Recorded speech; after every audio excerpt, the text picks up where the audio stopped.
Oh, hello. Welcome back. After getting that cleaned up, I decided, maybe we'll go camping for the weekend and relax. But it does get a little cold out here, so I got my favorite cloak on with me. So let us continue from where we left off with Bunnicula, a rabbit tale of mystery.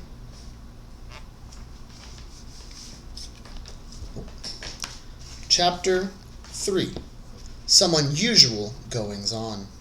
The next few days passed uneventfully. I was very bored.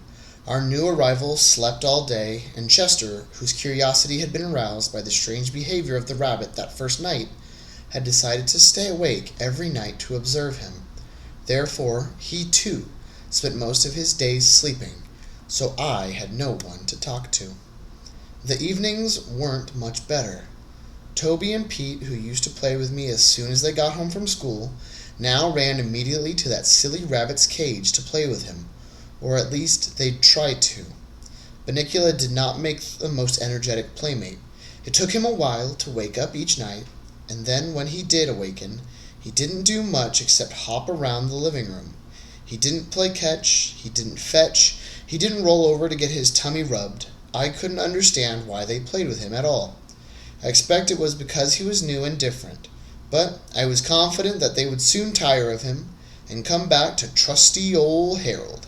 Finally, on the morning of the fourth day, I caught Chester bleary-eyed over the water dish. He grumbled at me in the most unpleasant manner. "You know, Chester, you were never exactly charming in the morning, but lately you've become downright grumpy." Chester growled in response. "What are you doing this for, anyway? What are you looking for? He's just a cute little bunny." "Cute little bunny?" Chester was amazed at my character analysis. "That's what you think. He's a danger to this household and everyone in it." "Oh, Chester," I said with an indulgent smile, "I think your reading has gone to your head."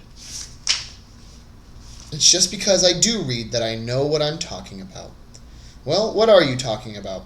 I still don't understand." "I'm not sure yet, but I know there's something funny about that rabbit. That's why I have to keep alert." "But look at you. You're exhausted. You sleep all the time. How can you call that alert?" "I'm awake when it's important. He sleeps all day, so I sleep all day." "So just what have you seen since that first night that makes you uneasy?"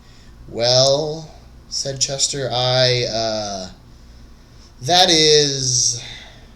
At this point, Chester started to bathe his tail, which is the cat's way of changing a subject he finds uncomfortable.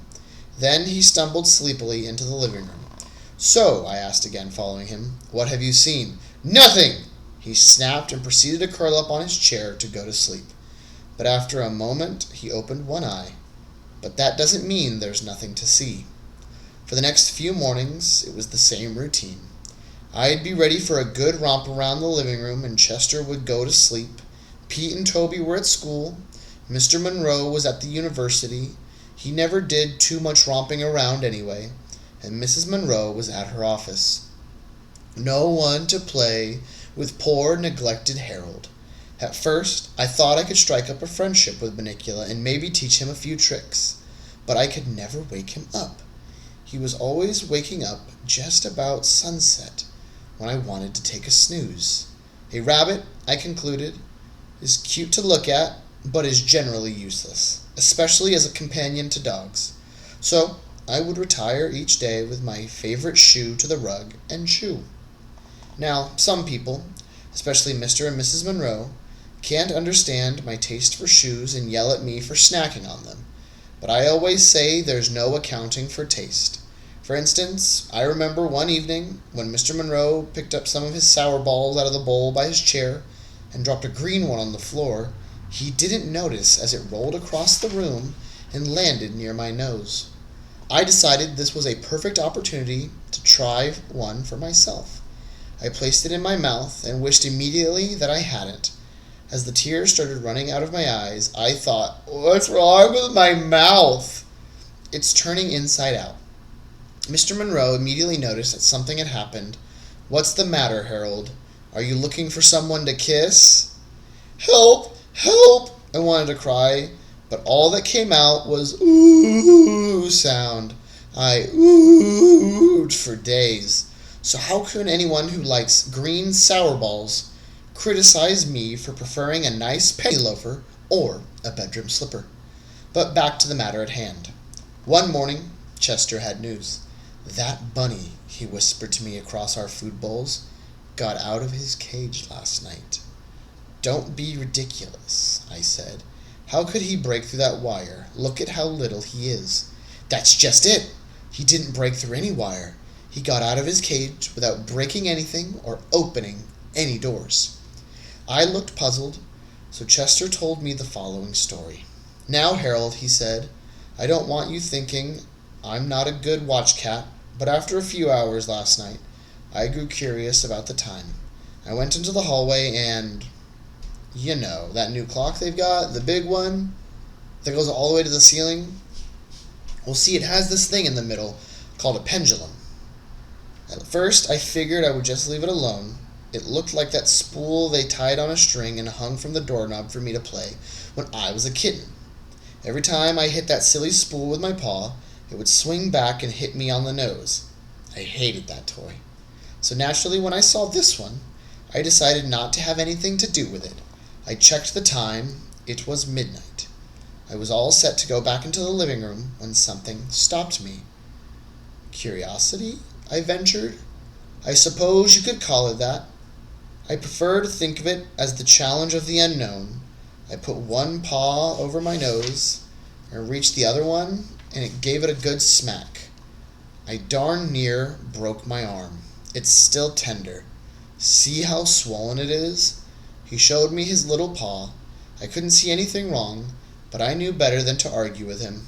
Oh yes, I said, that looks terrible. You must be suffering awfully. You'd better go easy today. He limped dramatically, just far enough to display his new handicap, and continued. I couldn't even get to the pendulum.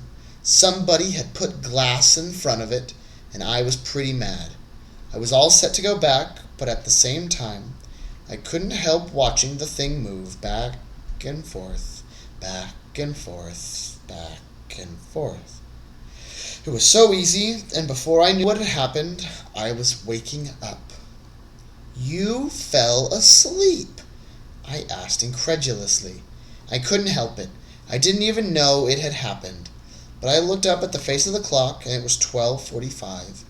I'd been gone 45 minutes. I ran back into the living room, looked at Bunnicula's cage, and it was empty. I couldn't imagine where he was. Then I noticed a light coming from under the kitchen door.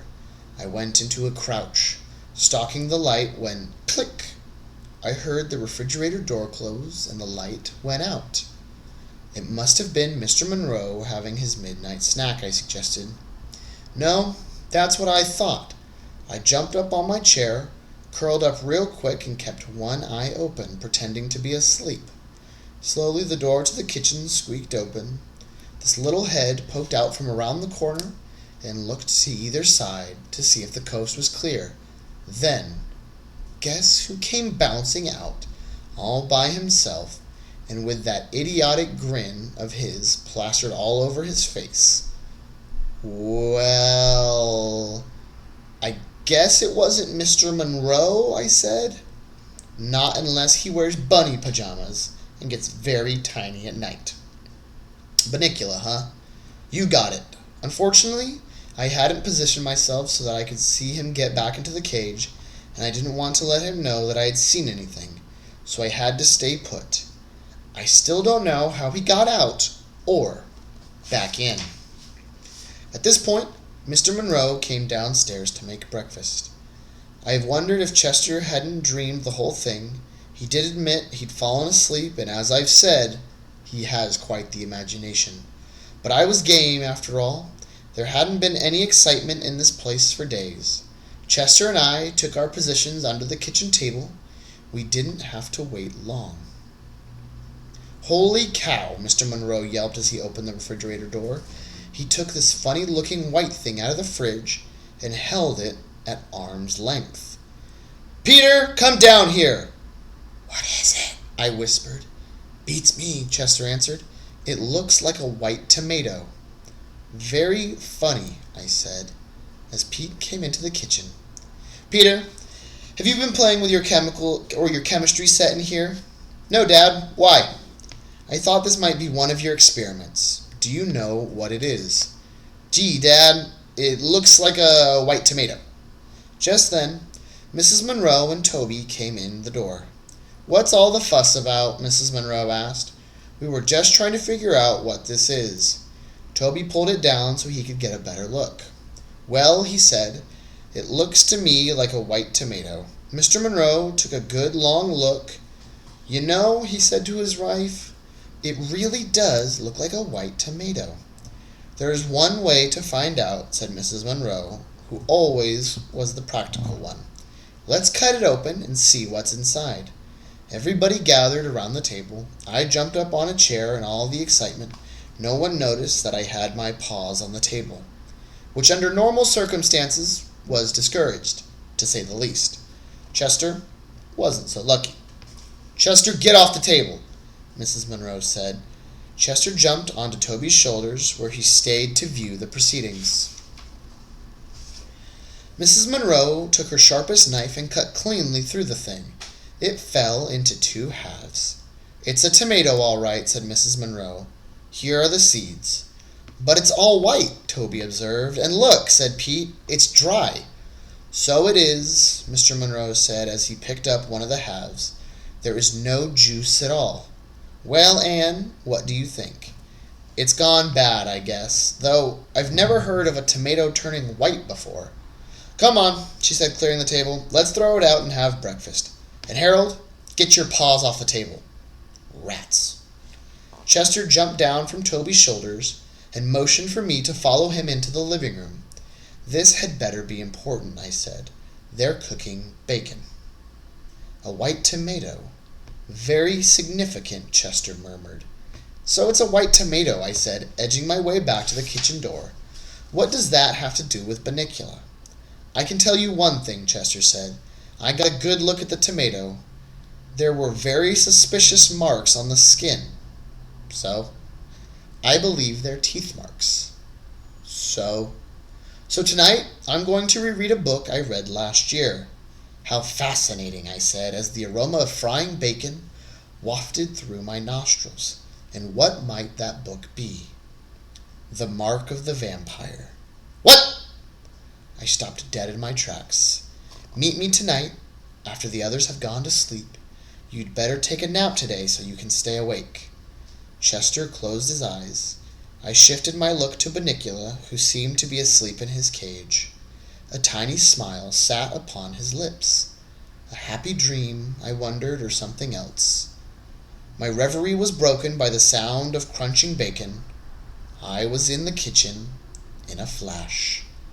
And that's where we are going to end today. I'm getting really thirsty. I think I'm going to go get some carrot juice or something. But I will see you all at the next one.